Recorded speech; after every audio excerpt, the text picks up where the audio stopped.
everyone, this is Andrew Lund, Advantech Product Manager. Today we're going to talk about some common low-power wide area networking terms, LPWAN. Let's get started off with that acronym, right? That's low-power wide area networking.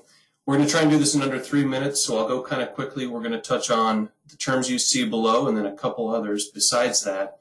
And hopefully at the end of this 3 minutes, you'll feel confident in discussing and evaluating LPWAN technology, okay?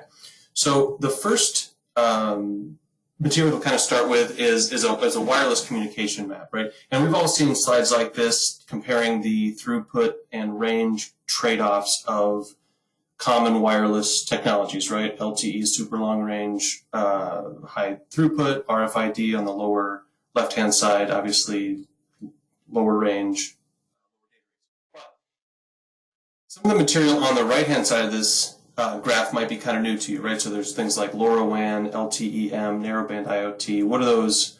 What are those and what do they mean, right? So let's kind of unpack that. So the way I like to explain this is with the highway analogy, right? So picture the middle of this picture the high-speed wireless cellular network. Okay, so that's what we all use on our phones and tablets and so forth. This is like the carrier's tollway, right? So Verizon and AT&T, T-Mobile, others have developed a really efficient high-speed networking highway, right? That's, like I said, that's what we use on our personal devices. But there's part of this network, and I use the analogy, think of this like a service road on the side of the highway that is maintained by the networks, by Sprint, AT&T, Verizon, and so forth.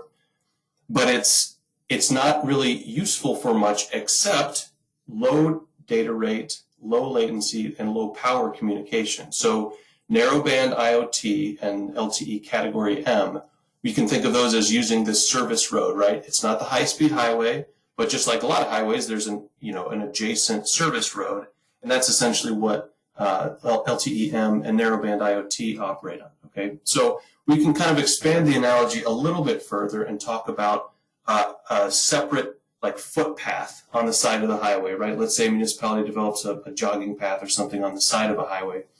That's analogous to what LoRaWAN is, okay? So LoRaWAN is a separate path that is available for similar applications, right? Low power, low data rate, relatively higher latency, but it's unlicensed. So it uses the same kind of space as Wi-Fi and some other proprietary mesh technology. Okay, so LoRaWAN is one way to think of it is Wi-Fi on steroids in terms of security, in terms of range, and so forth.